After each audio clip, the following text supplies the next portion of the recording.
नमस्कार दोस्तों, मैं सिद्धार्थ प्रजापति आपका अपने YouTube चैनल वीएस कंपटीशन में स्वागत करता हूं। तो दोस्तों, आप जैसा कि जानते हैं कि हमने जनरल साइंस में सीरीज स्टार्ट की हुई है और जनरल साइंस में मैंने ऑप्टिक्स स्टार्ट किया था दोस्तों। तो ऑप्टिक्स से संबंधित मैंने यानी प्रकाशिकी से संबंधित आपको मैंने कई सारी घटनाएं बताना स्टार्ट किया होता। जिसमें मैंने आपको पहली घटना आपको बता दी प्रकाश का परावर्तन। लगभग मैंने आपके इसको 5 लेक्चर बनाया और बाद में इसके मैंने 2 एमसीक्यू के लेक्चर बनाए थे दोस्तों। और जिन लोगों ने वो वीडियो नहीं देखे हैं वो जाकर प्लेलिस्ट में जाकर जरूर देखें ताकि आपको जनरल साइंस अच्छे से आने लगे। और दोस्तों, मैंने बताया था जो प्रकाश का जो परावर्तन होता है वो क्या होता है, प्रकाश के अपवर्तन का अपोजिट होता है। तो कहने का मतलब यदि आप प्रकाश के परावर्तन के बारे में पढ़े होंगे तो आपको जो मैं आज का टॉपिक होगा हमारा क्या, प्रकाश का अपवर्तन यानी रिफ्रैक्शन ऑफ लाइट, ये आपको अच्छे से समझ में आएगा। तो दोस्तों आइए इसको समझते हैं। और वीडियो को स्टार्ट करने से पहले मैं आप लोग से कहना चाहता हूं कि जो लोग इस चैनल पे नए होंगे चैनल को सब्सक्राइब करके बेल आइकन को प्रेस कर दें ताकि इस तरह के वीडियो का नोटिफिकेशन आप तक सबसे पहले पहुंचे। और दोस्तों, आपको अगर ये जनरल साइंस की जितनी भी वीडियो में बना रहा हूँ आप अगर देख रहे हैं तो आपको क्या ये एनटीपीसी और एएलपी और ग्रुप डी के जितने भी एग्जाम होंगे तो उनमें आपको ये बहुत अच्छी तरह से भूमिका निभाएंगे दोस्तों। तो आइए वीडियो को स्टार्ट करते हैं। तो फ्रेंड, हम पढ़ेंगे प्रकाश का अपवर्तन। तो अपवर्तन मैंने बताया तो ये होता क्या, पहले आप इसका बेसिक समझेंगे। तो अगर पूछा जाता है पहला क्वेश्चन, जो प्रकाश का अपवर्तन होता है किस वस्तुओं पे लागू होता है, तो देखो वस्तु पूछेगा दोस्तों। मैंने वस्तु के बारे में बताया कि वस्तुएं अगर देखा जाए प्रकाश की दृष्टि से 3 प्रकार की होती है। पहला होता है पारदर्शी, दूसरा अपारदर्शी, तीसरा होता है पारभासक। तो इन तीनों वस्तुओं में से किस वस्तु में प्रकाश की अपवर्तन की घटना लागू हो तो आप क्या बताएंगे, पारदर्शी। पारदर्शी वस्तुओं पर लागू होती है। कहने का मतलब क्या, अपवर्तनीय घटना कैसी वस्तुओं पर लागू होगी, पारदर्शी। तो पारदर्शी वस्तु का मतलब होता है ऐसी वस्तु जिसमें से प्रकाश क्या हो जाए, आर पार निकल जाए। और इसी का अपोजिट मैंने बताया क्या होता है, परावर्तन। तो पूछेगा परावर्तन किस वस्तु पे लागू होता है, तो परावर्तन होता है क्या, अपारदर्शी वस्तुओं पर। तो अपारदर्शी वस्तुएं क्या होती है, जिनसे प्रकाश क्या आर पार ना निकल जाए। तो ये दोस्तों एक क्वेश्चन ये बनता है। आप दूसरा अगर पूछेगा दोस्तों, अपवर्तन अपवर्तन के लिए कितने माध्यम का होना जरूरी होता है, तो अपवर्तन के लिए हमेशा आपको क्या होगा, 2 माध्यम की आवश्यकता होती है। अगर दोस्तों अगर सिंगल माध्यम में लिया जाए तो सिंगल माध्यम के लिए अपवर्तन की घटना कभी नहीं लागू होगी। तो अपवर्तन के लिए कितने माध्यम की आवश्यकता होती है, 2 माध्यम की आवश्यकता होती है। 3 भी हो सकते हैं, 4 भी हो सकते हैं, लेकिन जो मिनिमम कंडीशन होगी कितनी होनी चाहिए दोस्तों, 2 होनी चाहिए। यानी 2 माध्यम होंगे तभी अपवर्तन की घटना होगी। अब इसका अगर देखा जाए शाब्दिक अर्थ या क्वेश्चन में मतलब एग्जाम में जो क्वेश्चन पूछा जाएगा वे उस कैसे लागू होंगे, या जो दैनिक जीवन है उसमें अपवर्तन का क्या रूल होता है दोस्तों, तो आप जानते रहना कि अपवर्तन का बेसिक समझे तो क्या होगा, इमेज का दोस्तों आगे पीछे दिखाई देना, आगे पीछे दिखाई देना। अब दोस्तों ये लाइन आप याद रखिएगा, जब मैं क्वेश्चन कराऊंगा तो इसी लाइन का उपयोग करके मैं बताऊंगा कैसे क्वेश्चन को मतलब क्या सही आंसर तक पहुंचा जाता है इसी कॉन्सेप्ट का उपयोग करके। तो इमेज का आगे पीछे देखने का मतलब क्या होता है दोस्तों, आइए हम इसको एग्जांपल की सहायता समझते हैं। जैसे आप कोई टब लिए, टब में क्या कर दीजिए, आप एक सिक्का डाल दिए। तो सिक्का अगर ऊपर से आप देखो सिक्का आपको उभरा हुआ प्रतीत होगा।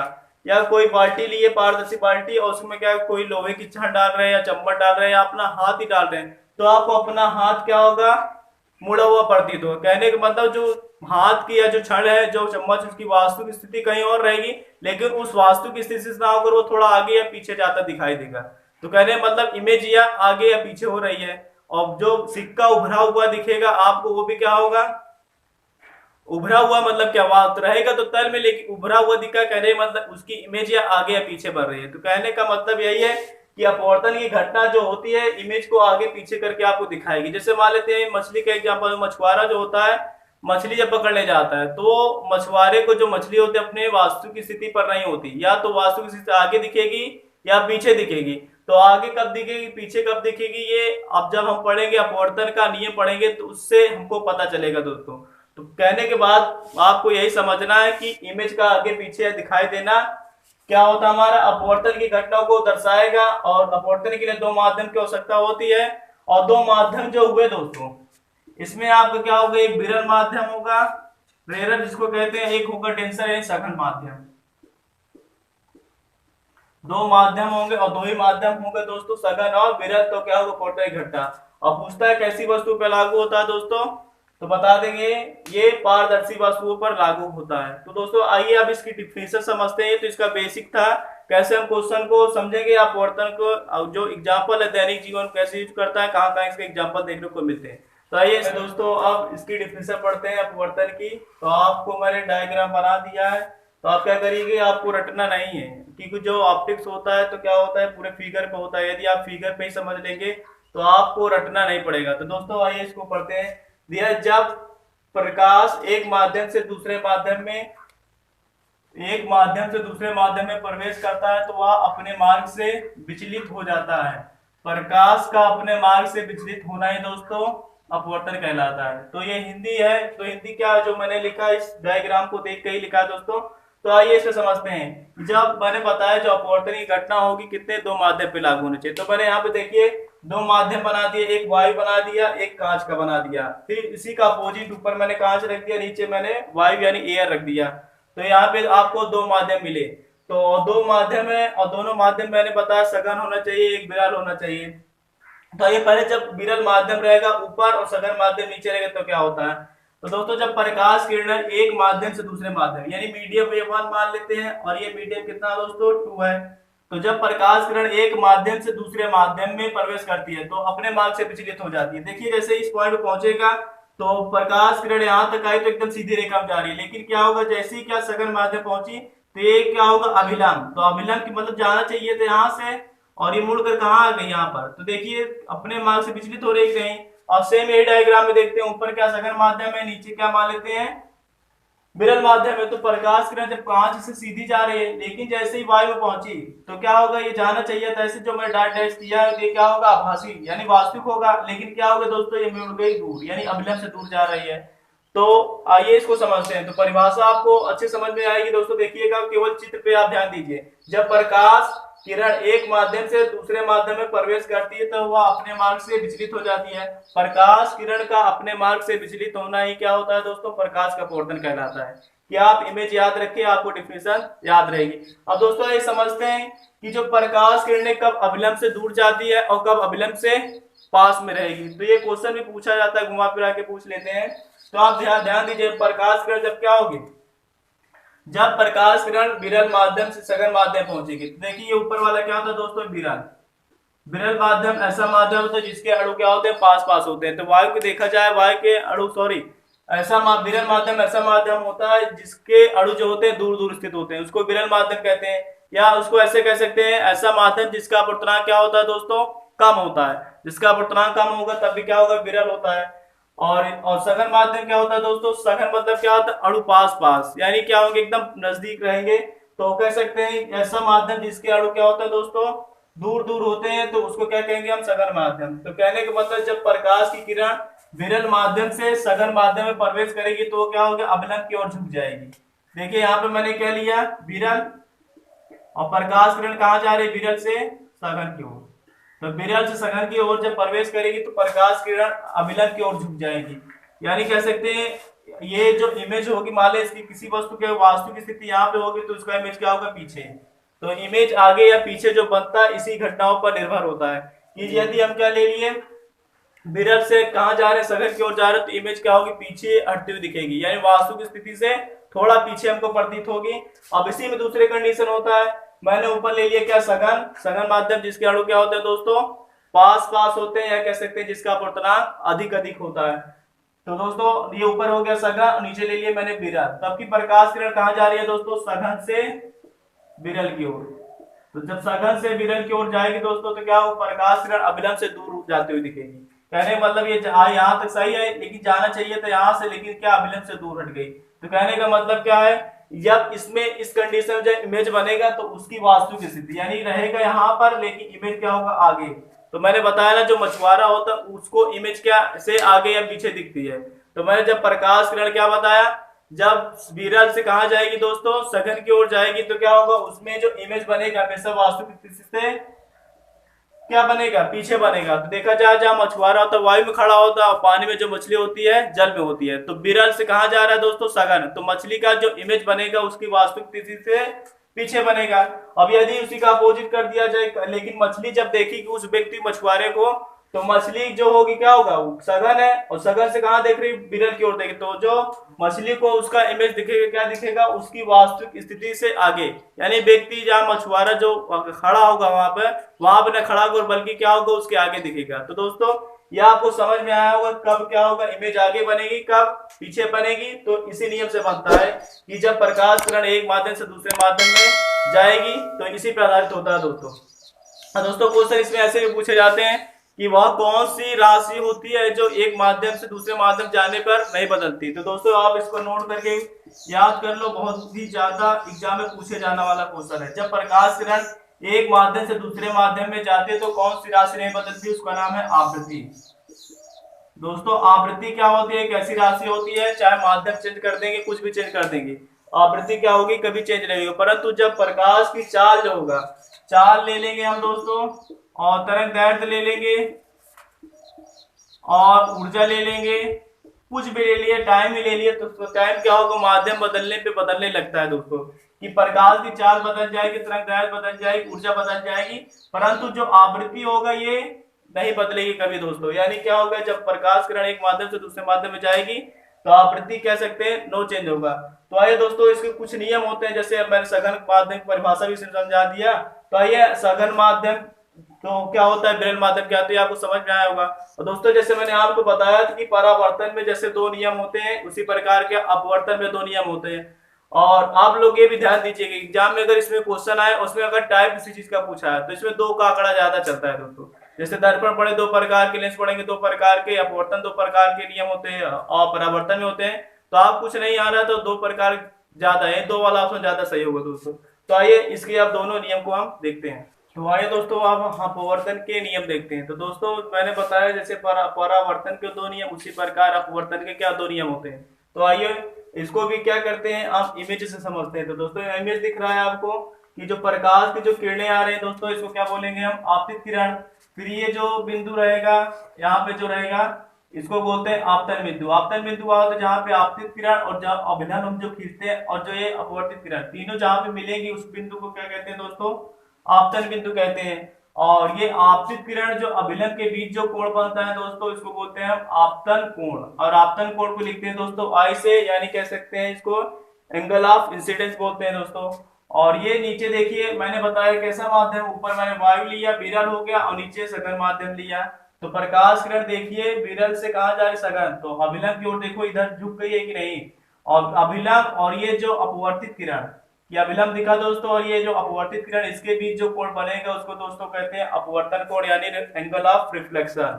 तो दोस्तों इन्हीं इमेज पर क्या है के दो नियम हम अच्छे से याद कर सकते हैं। तो पहला नियम दोस्तों यही होगा कि आपतित किरण आपतन बिंदु पर अभिलंब, कि आपतित किरण आपतन बिंदु पर अभिलंब तथा अपवर्तित किरण तीनों एक ही तल में स्थित होते हैं। तो दोस्तों मैंने यही लिखा कि आपतित किरण आपतन बिंदु पर अभिलंब, ये आपतित किरण हुआ और ये आपतन बिंदु पर क्या दोस्तों हमारी अभिलंब हुआ, अभिलंब तथा अपवर्तित किरण। ये जो अपवर्तित किरण नीचे होकर जो जा रही है, अपवर्तित किरण तीनों एक ही तल में स्थित होते हैं। कहने मतलब इन तीनों को अगर पॉइंट देखा जाए तो एक ही पॉइंट है, ये इस पॉइंट पे मिल रही है, ये इस पॉइंट पे मिल रहा है और ये इस पॉइंट पे, इसलिए कह सकते हैं तीनों एक ही तल में क्या होते हैं दोस्तों, स्थित होते हैं। अब आइए दोस्तों इसका दूसरा नियम देखते हैं। किन्हीं दो माध्यमों के लिए, तो अपवर्तन के लिए मैंने बताया कितने माध्यम होने चाहिए, दो। तो नियम बहुत ही आसान है दोस्तों, किन्हीं दो माध्यमों के लिए तथा एक ही रंग के प्रकाश के लिए, एक ही रंग के प्रकाश के लिए आपतन कोण की ज्या मतलब दोस्तों क्या होता है, साइन लेना है आपको, ठीक है। आपतन कोण की ज्या तथा अपवर्तन कोण की ज्या का अनुपात दोस्तों नियत होता है। कहने का मतलब है दो माध्यम होने चाहिए और जो प्रकाश का कलर होना चाहिए, आपको पता प्रकाश में 7 रंग पाए जाते हैं, तो दोनों जो माध्यम में तो कलर सेम होना चाहिए। जैसे हमारे तो ऊपर वाले माध्यम प्रकाश लाल प्रकाश ले रहे हैं तो नीचे वाले में हमको लाल प्रकाश लेना है, ऊपर वाले बैंगनी प्रकाश का यूज कर रहे हैं तो नीचे वाले में भी क्या करना है आपको, बैंगनी प्रकाश। यानी क्या दो माध्यम जो प्रकाश का जो रंग होना एक ही होगा, तो उस कंडीशन में जो आपतन कोण की ज्या आएगा, अपवर्तन कोण की ज्या का अनुपात जो आएगा दोस्तों नियत होगा। कहने मतलब यदि हम क्या होगा रंग को बदल दिए तो क्या हो, कलर को बदले जैसे, तो जो यहाँ पे जो कांस्टेंट यानी जो उसकी वैल्यू आएगी, जो नियत वैल्यू आएगी वो हमेशा क्या होगी, बदलती हुई आएगी। तब उस कंडीशन में कांस्टेंट वैल्यू को हम नहीं प्राप्त कर पाएंगे। तो उसके लिए क्या करना चाहिए, हमको एक ही कलर का प्रकाश लेंगे, तो साइन आई और साइन आर का चाहे जब हल करेंगे या इसकी वैल्यू चाहे जब कैलकुलेट करेंगे हमको एक नियत ही मान मिलेगा, यानी इसका मान कभी बदलने वाला नहीं है। लेकिन कब, जब आपका जो प्रकाश का कलर होना होगा कैसे, एक ही रंग का होगा। तो दोस्तों यही है कि किन्हीं दो माध्यमों के लिए तथा एक ही रंग के प्रकाश के लिए आपतन कोण की ज्या तथा अपवर्तन कोण की ज्या के अनुपात को क्या कहते हैं दोस्तों, नियत रहता है। यही क्या होता है दोस्तों, साइन आई बटे में साइन आर बराबर नियतांक। अब यदि मान लेते हैं दोस्तों, मैंने बताया जो माध्यम की जो प्रकाश में, जो प्रकाश एक माध्यम दूसरे से चाल में डिफरेंट आता है, तो चाल में डिफरेंट कम या ज्यादा हो रहा है, उसके लिए हम किसका यूज करते हैं दोस्तों, अपवर्तनांक। तो अपवर्तनांक यानी कह सकते हैं साइन आई बराबर साइन आर बराबर क्या होता है, यन। तो यन का हम ऐसे लिखा जाता है दोस्तों, यन को 1n2, कहने का मतलब पहले के सापेक्ष दूसरे माध्यम का अपवर्तनांक। जैसे मान लेते हैं पहला माध्यम मैंने क्या लिया, एयर लिया, तो ANG, इसको पढ़ा जाए क्या होगा, वायु के सापेक्ष कांच का अपवर्तनांक। तो यही चीज है, यन को हम क्या डायरेक्ट लिख सकते हैं, ये चीज घुमाकर हम डायरेक्ट लिख दे क्या, यन। और दोस्तों देखा जाए जो अपवर्तन का जो दूसरा नियम होता है, अपवर्तन के दूसरे नियम को क्या कहते हैं दोस्तों, स्नेल का नियम। तो स्नेल का नियम अगर पूछ लिया जाएगा आपसे तो क्या बताएंगे, साइन आई बटे में साइन आर बराबर क्या होता है, नियतांक। अब दोस्तों एक क्वेश्चन और बहुत ही ज्यादा पूछे जाने लगा है कि जो अपवर्तन की जो नियम की व्याख्या है, कि पहला नियम पढ़े दूसरा नियम पढ़े, तो इसकी व्याख्या किस वैज्ञानिक ने दी, तो उसका नाम है दोस्तों हाइगेंस। जब हम पढ़ते हैं दोस्तों हाइगेंस के सिद्धांत से अपवर्तन तथा परावर्तन की व्याख्या, कहने का मतलब है अपवर्तन तथा परावर्तन के जो नियम इनकी व्याख्या करने वाले वैज्ञानिक का नाम दोस्तों क्या है, तो बताएंगे हाइगेंस। हाइगेंस ने ही क्या इसको प्रूव करके बताया, साइन आई बटे में साइन आर। तो आपको ये क्वेश्चन भी याद रहना चाहिए कि अपवर्तन तथा परावर्तन की व्याख्या जो होती है हम किससे करते हैं, हाइगेंस के सिद्धांत, यानी हाइगेंस ने ही किया। और जो स्नेल का जो दूसरा नियम है वो क्या होता है, साइन आई साइन बटे में साइन आर बराबर कांस्टेंट। तो ये दोस्तों अपवर्तनांक के बारे में देखते हो, और अपवर्तनांक और प्रकाश की चाल में संबंध, और इससे रिलेटेड कई सारे क्वेश्चन एग्जाम पूछे जाते हैं। आइए आप उसको डिस्कस करते हैं। तो दोस्तों आप अपवर्तनांक की डिफिनेशन देखते हैं कि अपवर्तनांक होता क्या है। तो अपवर्तनांक से संबंधित कॉम्पिटिटिव एग्जाम में दोस्तों कई सारे क्वेश्चन बनते हैं, तो आइए उसको देखते हैं। तो पहले सबसे पहले इसकी डिफिनेशन देखते हैं। तो लिखा है अपवर्तनांक किसी माध्यम का वह गुण होता है जिससे यह पता चलता है कि उस माध्यम में प्रकाश की चाल कितनी कम या अधिक है। कहने का मतलब है अपवर्तनांक किसी माध्यम का वह गुण होता है जिससे हमको यह पता चलता है कि उस माध्यम की में प्रकाश की चाल कितनी कम या अथवा तेज है। तो दोस्तों मान लेते हैं जैसे हम प्रकाश की चाल, जैसे प्रकाश यदि कांच में प्रवेश करता है तो प्रकाश जैसे ही कांच में प्रवेश करेगा उसकी चाल धीमी हो जाएगी, किसकी अपेक्षा, वायु की अपेक्षा। जैसे कह दीजिए प्रकाश किसमें प्रवेश कर रहा है, हीरे में प्रवेश कर रहा है और कांच में प्रवेश कर रहा है, तो किसमें प्रकाश की चाल कम होगी, तो हीरे में कम हो जाएगी और कांच में क्या होगी, अधिक। तो कहने का मतलब यही है कि माध्यम जितना सघन होगा प्रकाश की चाल उतनी कम होती जाएगी, और माध्यम जितना विरल होगा प्रकाश की चाल उतनी तेज होती चली जाएगी। तो वायु और निर्वात के लिए आपको पता हो प्रकाश की चाल 3 × 10⁸ मीटर पर सेकेंड होती है, लेकिन माध्यम जितने हम सघन करते चले जाएंगे प्रकाश की चाल उतनी ही धीमी होती चली जाएगी। लेकिन किसमें दोस्तों, पारदर्शी माध्यम होना चाहिए। अगर हम किसी अपारदर्शी के लिए तो उसमें प्रकाश की चाल का हम मान नहीं निकाल सकते। जैसे हीरा हुआ, कांच हुआ, जल हुआ, तारपीन का तेल हुआ, नाइलॉन हुआ, तो ऐसे सब क्या होते हैं, पारदर्शी वस्तुएं होती है। इनमें प्रकाश की चाल का मान कम या ज्यादा हम कैलकुलेट कर सकते हैं, लेकिन अपारदर्शी वस्तुओं में नहीं। तो वही चीज है कि अपवर्तनांक से हमको यह पता चलता है कि उस माध्यम में प्रकाश की चाल कितनी तेज अथवा धीमी, यानी प्रकाश की चाल का मान कम या ज्यादा बताना होगा तो किसको यूज करेंगे हम दोस्तों, तो अपवर्तनांक यूज करेंगे। तो दोस्तों ये 30 की डिफरेंस अगर देखा जाए इसे दोस्तों स्मॉल एन से प्रदर्शित करते हैं। और सबसे ज्यादा पूछा जाता है दोस्तों अपवर्तनांक का मात्रक। तो अपवर्तनांक का जब मात्रक देखा जाएगा दोस्तों, अपवर्तनांक का कोई मात्रक नहीं होता, मात्रक नहीं होता। अब ऐसा क्यों होता है दोस्तों, जैसे मान लेता हूं मैं, इसमें बता रहे माध्यम में तुलना करा, जैसे मान लिया मैंने वायु में प्रकाश की चाल मान लेते हैं, कुछ मान लेते हैं 3 × 10⁸ मीटर पर सेकेंड होता है दोस्तों। और उसके बाद जल में मान लेते हैं कितना, 2.25 × 10⁸ मीटर पर सेकेंड।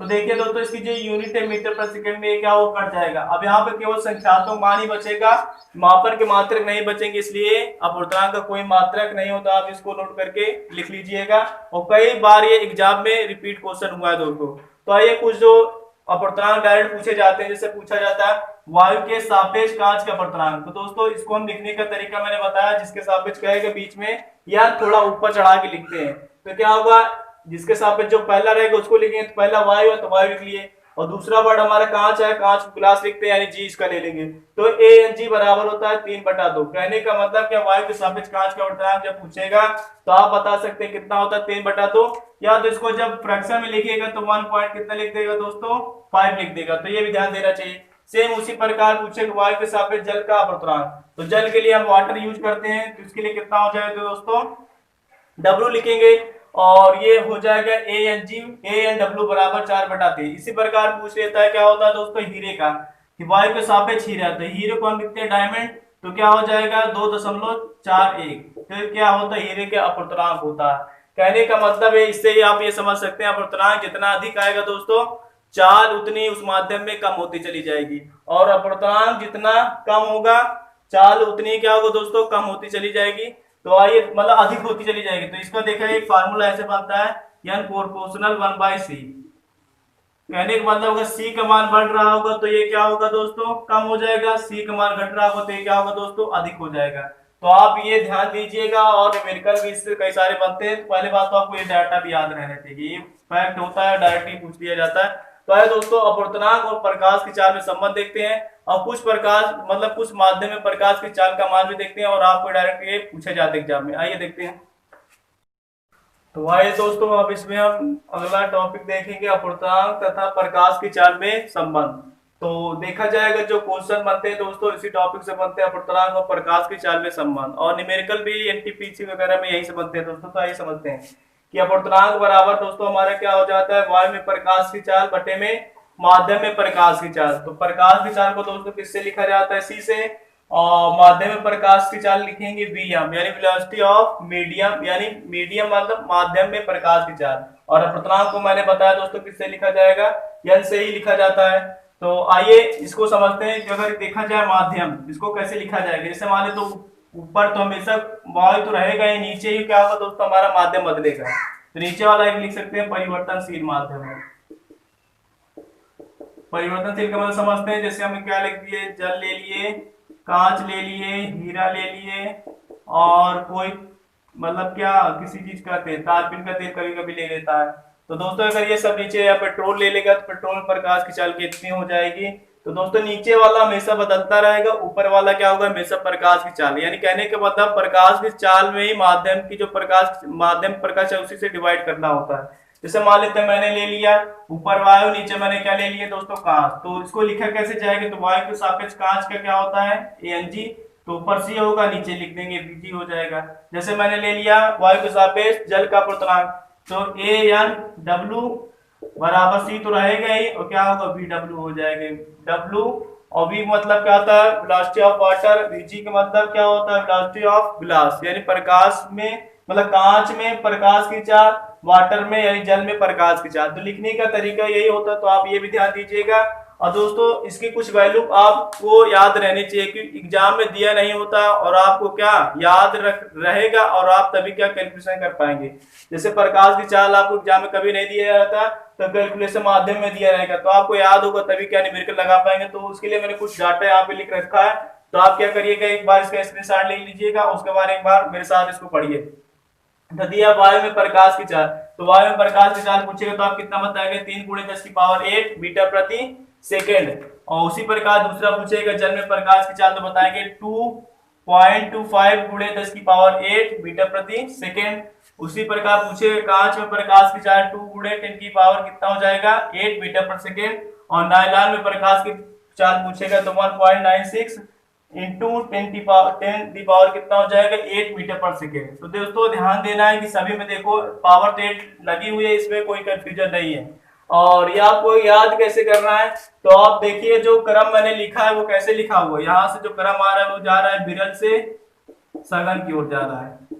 तो मैंने ये भी बताया था जिसकी मगर माध्यम की चाल क्या होगी दोस्तों, सघन में यदि प्रकाश जो सघन माध्यम में प्रवेश करता होगा तो हमेशा क्या होगा, प्रकाश की चाल हमेशा कम होती चली जाएगी, और विरल माध्यम पर प्रवेश करेगा तो प्रकाश की चाल हमेशा क्या होगी, बढ़ती हुई चली जाएगी। तो दोस्तों याद रखना। और ये मैंने दूसरा तरीका भी बताया कि अपवर्तनांक जितना अधिक होता है प्रकाश की चाल क्या होती है उतनी ही दोस्तों पर कम होगी, और प्रकाश और अपवर्तनांक जितना कम होता है दोस्तों प्रकाश की चाल उस माध्यम में उतनी ही तेज होती है। तो दोस्तों हमारा एक था क्या, प्रकाश का अपवर्तन, इनसे संबंधित जितनी भी मतलब ये जो घटना थी इससे संबंधित जितने भी क्वेश्चन होते हैं मैंने आपको अच्छे से कराया, डिस्कस किया।